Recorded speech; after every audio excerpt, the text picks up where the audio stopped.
Candidato, eu assisti a entrevista que o senhor concedeu para o portal Acessa.com na última semana, e uma fala do senhor me chamou bastante atenção, que foi quando o senhor disse que houve um certo exagero nas medidas de enfrentamento e prevenção à pandemia de Covid-19 aqui no município. Só que mesmo com esse, teoricamente, exagero, candidato, foram 257 mortes até ontem.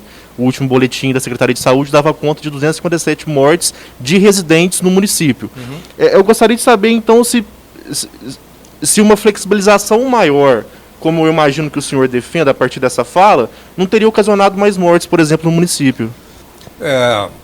Assim, nós estamos no campo das hipóteses se haveria mais morte, né? Sim. Isso é uma probabilidade, não quer dizer que venha acontecer, né, Gustavo? Sim. Gabriel, desculpa. Sim. Por que eu disse que houve exagero? E houve mesmo. Porque essas pessoas continuaram a circular em ônibus lotados, sem nenhum tipo de proteção. Os supermercados continuaram também em condições normais. Não é? A gente percebeu filas, inclusive, para pegar remédios na Espírito Santo, sem nenhum tipo de cuidado, sem nenhum tipo de afastamento. E aí, exatamente, no confrontar determinadas atividades que tiveram um protocolo extremamente rígido, e nesse caso não teve, por exemplo, até no setor da construção civil, as lojas de materiais de construção ficaram abertas. Né? As construtoras não pararam, que eu faço parte de alguma maneira do setor também. É justo? Né? Nós temos aí milhares, não sei, temos que apurar melhor, mas de 35 a 40 mil micro, pequenas e médias empresas. Tenho notícias e informações também a confirmar de que de 30% a 40% faliram irremediavelmente. Desculpe atropelar a palavra aqui. Então, isso tudo foi consequência de um exagero, a meu ver. Não é? Outra coisa, 257 óbitos. Vamos fazer uma estratificação desses óbitos. Não é? São todos de Juiz de Fora? Não são. Segundo a Prefeitura, são residentes em Juiz de Fora. Naturais ou não, são residentes em Juiz de Fora, então são atendidos pela rede pública de saúde de Juiz de Fora. Há controvérsias com relação a isso, porque nós sabemos que os óbitos aconteceram dentro de Juiz de Fora, mas temos informações que, como nós somos um polo, inclusive pelo que você falou, Ricardo, de ter valores, verbas específicas para atendimento por cidade polo, as informações que a gente tem, Renato, desculpe falar, mas estou repassando os dados oficiais, né, Gabriel? Os dados oficiais são residentes em Juiz de Fora. E outra coisa, a questão dos óbitos, em grande parte, não aconteceram por causa do Covid, aconteceram com o Covid também. Nós temos inúmeros casos que as pessoas pegaram Covid exatamente porque ficaram em área vulnerável dentro dos locais de tratamento. Né? Agora, de qualquer maneira, embora o número seja grande, nós temos muitos outros casos em que não houve esse rigor, né? Prosseguiu, de alguma maneira, com a economia em desenvolvimento, de maneira que você não tenha hoje a situação dramática, igual nós temos casos aí, por exemplo, de suicídios, de pessoas com transtornos gravíssimos de ansiedade, de depressão, pessoas que já tinham problemas, comorbidades e com essa apreensão, com esse clima tão pesado que aconteceu do isolamento social em Juiz de Fora e outras cidades não tiveram esse mesmo rigor, essas pessoas sentiram mais do que estivessem em outra região. Então foi por isso que eu falei que realmente deveria... Agora, a minha fala, se você percebeu bem, eu falei sempre com muito cuidado ao protocolo. Eduardo, não sei se os colegas já querem sair da saúde, mas eu queria ficar um pouquinho nisso no que você respondeu, Ricardo. Não chega bem a ser uma questão da saúde, mas uma questão do que você falou que me chamou um pouco a atenção. Você disse, você não é especialista em saúde. E não vejo nenhum problema nisso você se colocar como candidato à prefeitura, não sendo, até porque quem diz saber de tudo, em geral, não sabe de nada. Mas eu sou um cara que não acredita num governo centralizador em uma única figura de uma pessoa. Mesmo que você não tenha amplo domínio sobre a saúde, é importante que você tenha uma equipe e alguém responsável para gerenciar esse setor, que é um setor vital até literalmente para a sociedade. A pergunta que eu te faço, você vem por um partido pequeno, um partido que tenta se estruturar na cidade, é um projeto novo, um projeto que partiu da sociedade civil organizada, mas você já tem uma equipe para te apoiar, por exemplo, nesse setor específico da saúde que é tão relevante para a cidade? Claro que tenho. Bom, eu vivo de administrar empresas, né? E também entidades da sociedade civil. Hoje eu presido o Instituto da Ação Urbana, desde 2015. Eu presido o Pensando Juiz de Fora, que congrega hoje, somando todos os participantes, cerca aí de 5.000 pessoas hoje, debatendo, estudando, discutindo projetos para Juiz de Fora, contribuindo para esse projeto que nós temos. E é bom dizer que ele não é só um conjunto de papel, eu nem trouxe aqui. Ele, sobretudo, ele é decorrente de muita vivência, muita vivência. A questão da saúde, ela é extremamente importante e isso é uma coisa óbvia, né? Sem saúde, o que as pessoas podem fazer, né? Como eu não sou especialista da saúde, eu tenho que me cercar dos melhores profissionais da saúde. Um deles, que eu vou citar o nome, é o Dr. Ivan, né, Tavares, que foi secretário do Melo Reis, foi secretário de saúde do Itamar Franco e também foi presidente de entidades extremamente importantes. Na época o Itamar foi governador. É um dos que me assessora no que diz respeito à questão da gestão da saúde pública em Juiz de Fora. Não será só ele, né? É um corpo de médicos de notáveis que vão estar traduzindo, e já está no nosso programa de governo, para que a gente tenha a melhor condição de saúde possível em Juiz de Fora. Mas eu queria aproveitar o gancho que você me deu, que é o seguinte: o meu pai, né, virou assim uma referência, né, e eu tenho muito orgulho, muita honra disso. Para quem não conhece, doutor Asclepiades da Paixão Lucas, 56 anos de medicina, atuou na região aqui da Zona da Mata, Coronel Pacheco, Piau, Goianá, Rio Novo, Chácara e também em Juiz de Fora. Médico de família, onde ele tratava principalmente a saúde na origem, na família. A maioria das vezes ele fazia os partos sozinho. Milhares de partos, chegou a fazer parte de 3 gerações, só com casos de maior complexidade que ele enviava aqui para Juiz de Fora. Eu fui criado vendo isso aí o tempo todo. Além do mais, ele era clínico geral, onde na maioria das vezes, sem recurso, ele tinha que atender tudo com os meios que tinha na hora. Além do mais, era um sanitarista. Daí eu entro nesse ponto que você está se referindo, que uma cidade que não tem saneamento básico, Juiz de Fora não tem saneamento básico, e ele me dizia que 90% dos casos, mais ou menos, são decorrentes de falta de saneamento básico. Como é que nós, no século XXI, no coração do Sudeste brasileiro, da 8ª economia mundial, nós não temos saneamento básico? As águas que correm hoje em Juiz de Fora são quase iguais às águas da Idade Média, da febre negra, da peste negra. E isso não tem sido tratado. Eu vejo outras candidaturas não abordarem isso, inclusive candidaturas que já estão na política há mais tempo. Por que não questionaram? Estiveram lá como vereadores, estão como deputados, por que não questionam isso que está acontecendo na cidade?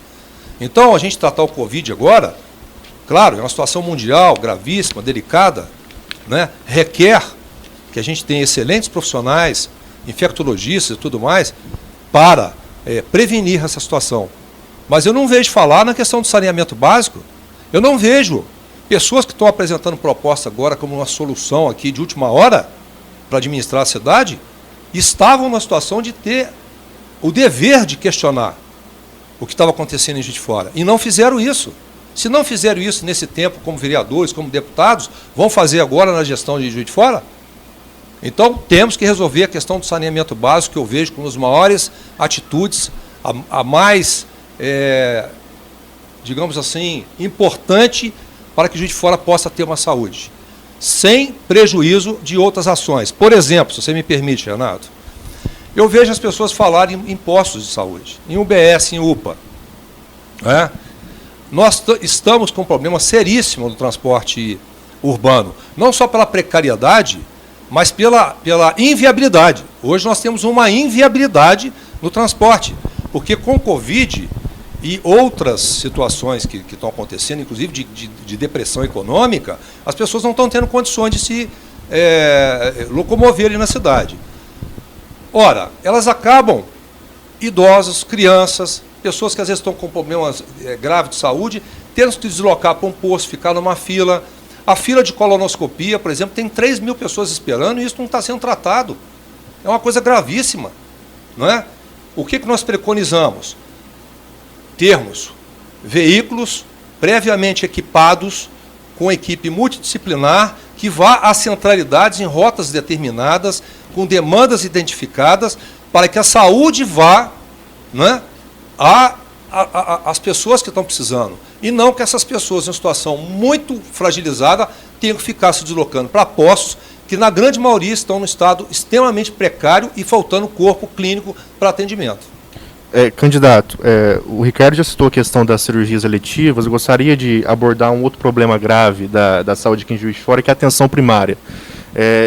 Já fiz essa pergunta aos candidatos, também gostaria de repeti-la ao senhor, que é o seguinte: cerca de 150 mil habitantes das regiões leste e sudeste, principalmente de Juiz de Fora, não tem uma unidade primária de referência, não tem uma UBS de referência para serem atendidas. O senhor acaba de citar a questão de um veículo para ir até a casa das pessoas, identificando demandas. Mas eu imagino que esse veículo não seja suficiente para 150 mil pessoas. Eu gostaria, então, de saber como que o senhor pretende reestruturar essa rede de atenção primária à saúde, de modo a conseguir dar atendimento para essas pessoas de alguma forma. Olha, esses veículos, na verdade, não seriam um veículo.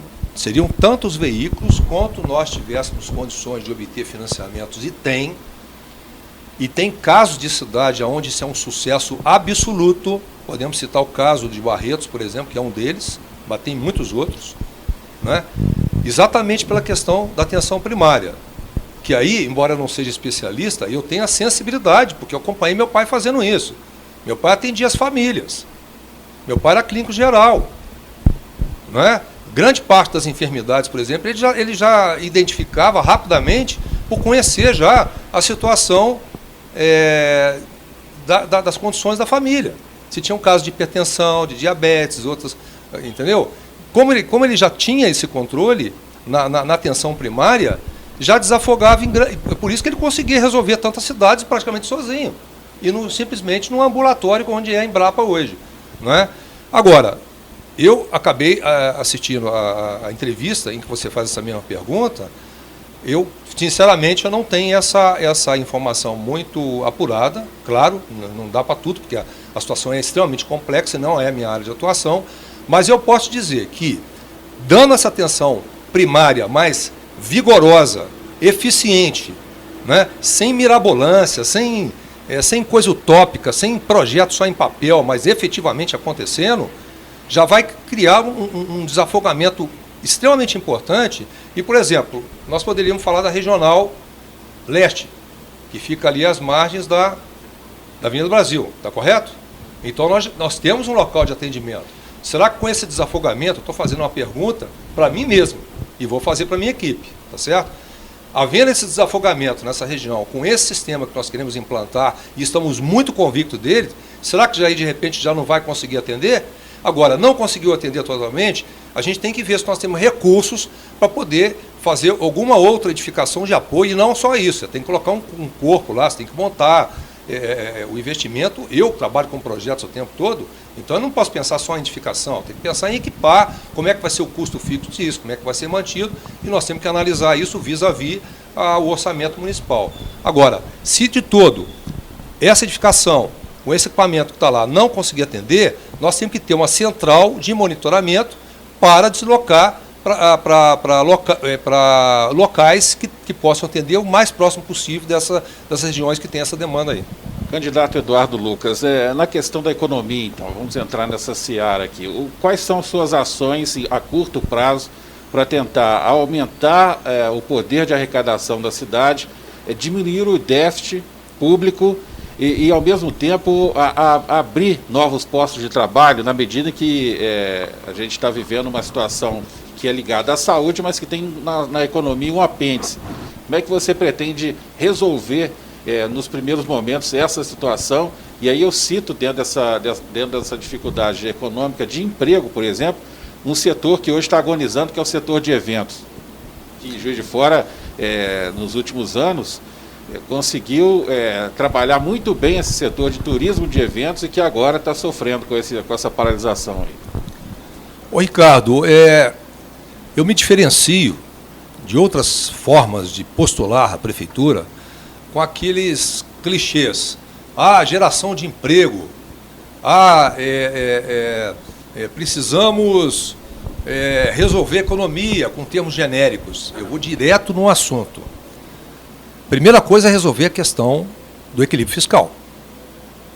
Juiz de Fora, salvo me engano, porque você tem lá uma dinâmica, tem 19 mil funcionários. Salvo engano, de 4 a 5 mil comissionados.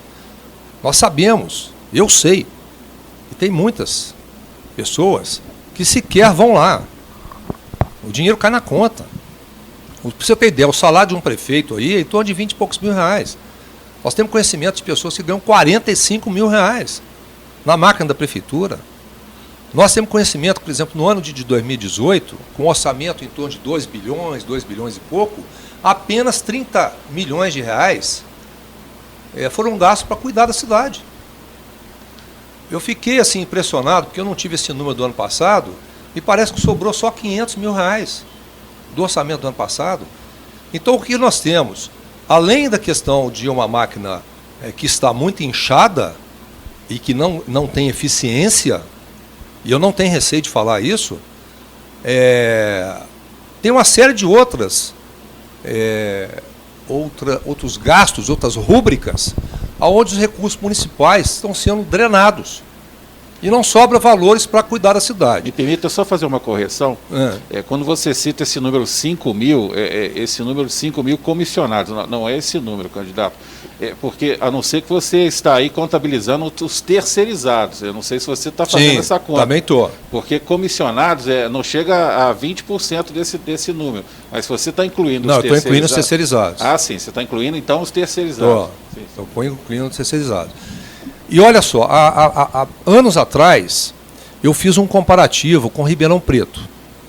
Tá certo que tem uma pequena diferença aí em termos de São Paulo ser mais desenvolvido e tudo, mas eu refiz esse estudo agora, ainda no campo assim um pouco mais preliminar, mas ele é representativo.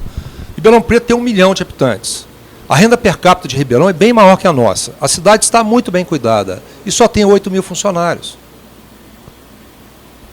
Então, vamos dizer que com os terceirizados nós temos 19 mil. Então, veja bem, por que Ribeirão Preto está bem cuidada e Juiz de Fora não está? E o custeio para cuidar da cidade vem do orçamento municipal. Nós sabemos que tem as verbas carimbadas da saúde, da educação, né? Mas, dentro disso tudo aí, nós temos que ter uma verba para cuidar dessa... Até porque isso representa um atrativo extremamente importante para novos investimentos. Eu tenho empresários amigos meus, por exemplo, portugueses, até outros brasileiros, que quiseram vir aqui conhecer, olhar a cidade e falar, não, Eduardo, a cidade não está se cuidando. Como é que nós vamos investir numa cidade que não se cuida? Aí eu fui ao Distrito Industrial e gravei até um vídeo lá esses dias agora. Ficaram horrorizados, completamente abandonado. E ele hoje não é mais da Condemig. Hoje ele é da prefeitura. Está numa logística excelente, com rodovia, com ferrovia, que inclusive permite o trânsito de contêineres, mesmo a MRS continuando, o contrato permite. Nós temos Porto Seco, tem uma ligação ali da Barreira do Triunfo que vai para o hospital, o aeroporto regional, cuja vocação é de cargas, né? Ele fica entre o aeroporto regional e o aeroporto da Serrinha, que eu defendo e vejo viabilidade nele para os voos regionais, né? Vejo algumas pessoas falando que ele é perigoso. Não é não. Nunca teve problema em voos de carreira. Houve problemas com voos executivos. Nós defendemos o aeroporto da Serrinha, até porque eu, como engenheiro, me permita aqui um parênteses rápido, fui fazer um estudo, nós temos condições de ampliá-lo em 250 metros, o que faz uma diferença gritante. Nós temos hoje uma estação de embarque pequena, e eu defendo que seja estação de embarque pequena para você entrar e sair rápido. A economia depende de bom aeroporto. Mas com a gestão da prefeitura ou com a iniciativa privada? Não, gestão terceirizada, mas voltada para um propósito. Aí eu entro na tua pergunta, a questão dos eventos. Eu defendo firmemente a questão dos eventos. Nós temos potencial para evento histórico, turístico, eventos corporativos, ecoturismo. Nós temos condições de eventos, por exemplo, nós temos Valença, na época antes do isolamento social, eu tenho notícia que o nosso espaço aqui estavam abrigando eventos de todas as cidades do entorno, não só de Juiz de Fora, né? Nós temos, por exemplo, a volta da Festa das Nações, da Feira Internacional da Cana do Toches, do Festival de Música Colonial, extremamente importante, da Promúsica. Nós temos, por exemplo, a Colônia Germânica aqui, que eu defendo com o Boulevard que nós fizemos lá, para que a gente volte realmente a ter, nos moldes de uma Oktoberfest, pela quantidade, talvez seja uma das cidades que tem maior descendentes de germânicos hoje, não sei, porque não era a Alemanha na época, né? Não sei se você sabe que são 80 mil descendentes de germânicos de fora. Não só essa etnia, temos outras também, mas na região da Cidade Alta, predominantemente dos germânicos. Então, a questão, por exemplo, da economia, o que nós, de pronto, a gente entende que tem que ser feito? Tem que flexibilizar. Aí eu volto à tua pergunta, Gabriel, tem que flexibilizar com todos os cuidados necessários, como de fato já está acontecendo. Pelo visto, já entramos na onda verde, tá certo? Espero, francamente, hoje, já, querendo ou não tem assim uma vacina, infelizmente não temos, penso que vai levar anos, nós não podemos falar que essas aí dão garantia totalmente, pelo que eu tenho conversado com médicos, nós vamos ter que conviver com o Covid. Mas a economia pode parar? Não pode, as pessoas precisam se sustentar. Então vamos, dadas as dificuldades, os estrangulamentos que nós temos, com os protocolos os mais cuidadosos possíveis, voltar a nossa economia a funcionar, né? E eu queria mais, se você me permite, Ricardo, espero que eu esteja respondendo a tua pergunta. Nós temos um fato aqui para apresentar à população de Juiz de Fora e ao eleitorado de Juiz de Fora. O nosso parque industrial, eu estive analisando profundamente, como especializado em economia que sou, em comércio internacional, ele está hoje 60% com a sua capacidade ociosa. Nós temos uma pérola, nós temos ali uma mina de ouro. Para quê? Nós não temos que fazer um novo parque industrial, nós temos que reconfigurá-lo para tecnologias mais atuais, não é? Seja de 4.0, 5.0, que inclusive não requerem plantas industriais muito extensas. Isso custa caro? Custa, vai custar, mas tem financiamento do Ministério de Infraestrutura, nós temos condições de... É uma coisa que eu tenho um diálogo fácil com o governo Zema, tenho um diálogo fácil com o governo Bolsonaro, né? Eu tenho dialogado, fui chamado lá para conversar com eles, embora a gente tenha uma posição mais moderada, mas a gente tem essa facilidade porque vai precisar. Juiz de Fora chegou num ponto de estrangulamento tal que ela não se resolve por si mesma. É bom lembrar, Ricardo, que 70% da arrecadação nacional vai para Brasília. 25% vai para o Estado e apenas 5% está na máquina, no governo municipal. Desses 5%, com a cidade do jeito que está mal cuidada, e eu falo porque eu especializei em planta de valores também, nós caímos dos 5% para 3%. Nós estamos com inadimplência altíssima do IPTU, e em grande parte disso porque não vê a contrapartida do serviço. Grande parte das pessoas não estão pagando porque não estão satisfeitas com o que está sendo oferecido de volta, apesar de uma máquina extremamente numerosa, com cerca de 19 mil funcionários. Candidato, o senhor acabou de citar a questão da inadimplência no IPTU. Na própria entrevista que o senhor também concedeu acesso, o senhor citou essa questão. Em setembro de 2019, a Prefeitura lançou uma plataforma, o Cadastro Digital, com a intenção de justamente ampliar a base cadastral. A expectativa à época era de aumentar a arrecadação tributária em até 10 milhões de reais por ano. Eu gostaria de saber como que o senhor tentaria ampliar a base cadastral da Prefeitura justamente para suprir essa inadimplência que o senhor cita aqui. Olha, por uma felicidade, muitas das frentes que nós temos que enfrentar em Juiz de Fora, eu tive a oportunidade de participar. Essa é uma delas. Quando eu estive em São Paulo, eu me especializei em planta de valores, tendo o município de São Paulo como caso, como case, né? E nessa especialização, com o meu colega Paulo Zimmermann, que estava estruturando o cadastro municipal ao lado da prefeitura antiga, eu disponibilizei todo o meu material para ele de especialização e participei de alguma forma nessa estruturação do cadastro imobiliário municipal. Posteriormente, ao longo de muitos anos, eu convivi com o chamado Julim Corneteiro, grande conhecido engenheiro dos engenheiros, reverencio aqui meu grande mestre e amigo, um dos maiores especialistas que tem, que acompanhou o cadastro imobiliário durante muitos anos. Então posso falar com muita firmeza a respeito disso aí, Gabriel. O que acontece é que cerca de 35% hoje de pessoas que têm propriedade em Juiz de Fora não estão pagando o IPTU. Algumas pessoas falam assim, mas vai implantar o cadastro progressivo? Não. Embora a legislação permita, a cidade ela já está num estado de exaustão econômica, né? Quer seja nas famílias, quer seja nas empresas. Lembrando que das micro, pequenas e médias empresas geram praticamente 60% de empregos e em torno de 70% de arrecadação. Não é? Como nós vínhamos já de uma situação de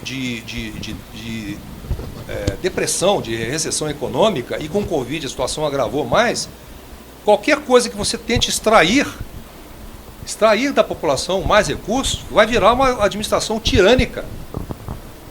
Nós não temos proposição de chegar na prefeitura e sermos tiranos. Não é? Pra você ter ideia, hoje, independentemente da família, das condições de renda, se está sem emprego e tudo mais, a prefeitura, ela negativa, ela protesta, ela arresta e ela pode vir a tomar o imóvel das pessoas. Isso é uma gestão tirânica. O que nós temos que fazer é trazer, através não só de um cadastro imobiliário, mas de um cadastro multifinalitário. É o que há de mais contemporâneo em poucas cidades do Brasil estou fazendo, e eu me especializei nisso. Entendeu? Porque nós vamos ter todo o apanhado extremamente atualizado, tem que ter uma equipe dinâmica acompanhando, porque existe uma rapidez, uma velocidade da ocupação do território urbano, trazendo isso para dentro do cadastro imobiliário, porque na medida que todos vierem a pagar, automaticamente você não tem que subir o valor dos imóveis e nem a alíquota, como de fato fizeram. Então é dessa forma. Mas ainda assim, como são só 5%, e havendo uma boa zeladoria da cidade e havendo justiça fiscal de cobrar de todo mundo e cobrar menos de todo mundo, ou cobrar mais de quem realmente tem uma condição melhor, mas com muito cuidado, né? Porque a gente tem que fazer justiça social, mas a gente também não pode ser injusto, sobrecarregando determinadas áreas e deixando de cobrar de outros. Não é dessa forma, o nosso pensamento não é esse. Nós somos conservadores, defendemos a liberdade econômica e defendemos que, sobretudo, pegando o gancho no que você está me perguntando aqui, nós defendemos uma cidade próspera.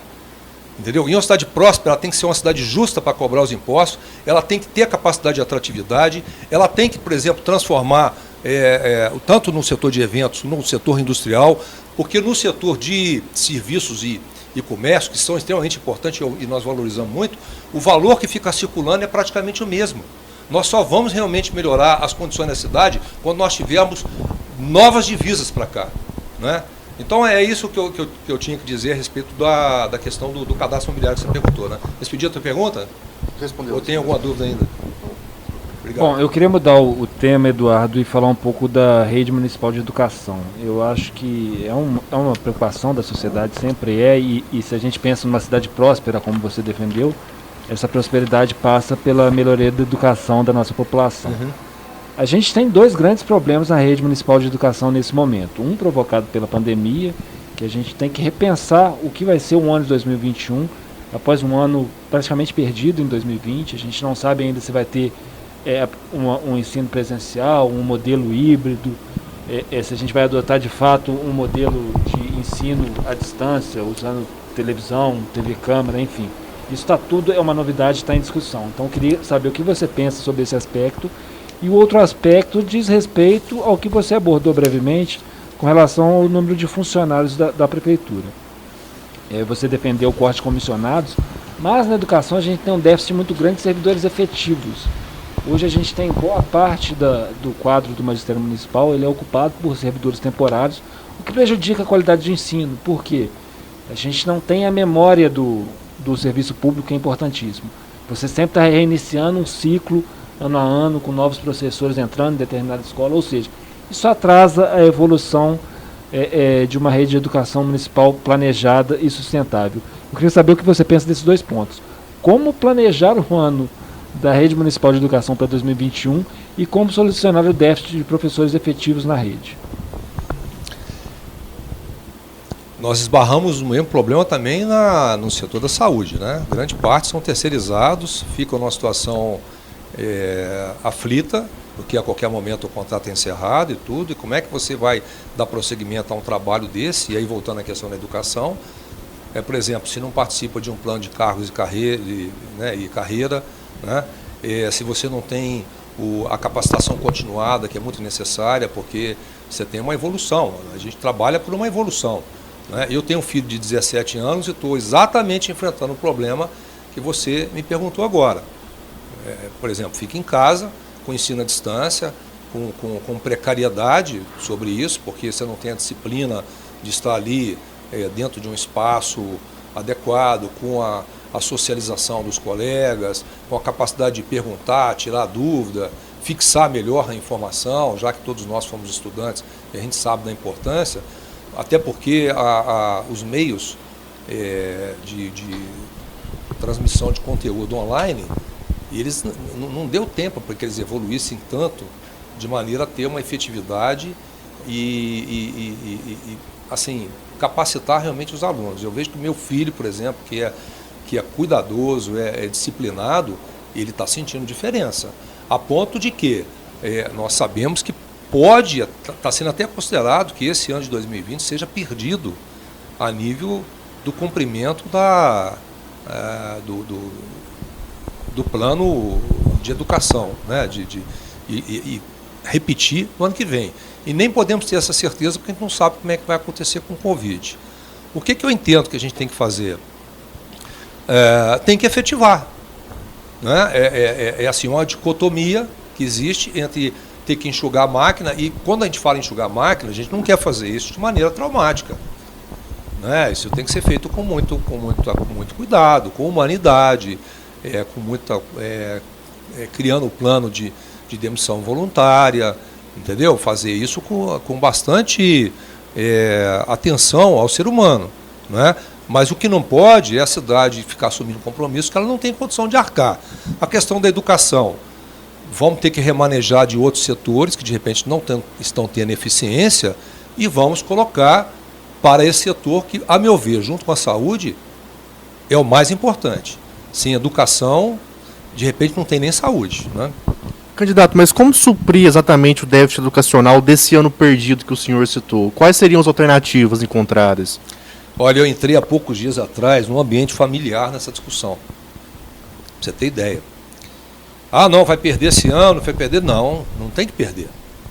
Tem que aproveitar da maneira que for. E nos anos seguintes, a meu ver, é claro que a gente tem que aprofundar mais como especialistas, e como você mesmo disse, né, Renato? Eu tenho pessoas profissionais conosco que vão me dar o suporte muito mais assertivo, mais acertado para decisões muito eficientes. Mas do que eu penso a respeito disso é não perder o ano de 2020 e fazer um esforço a mais, aprimorando os meios de transmissão de conteúdo a partir de 2021. Esse é o meu pensamento.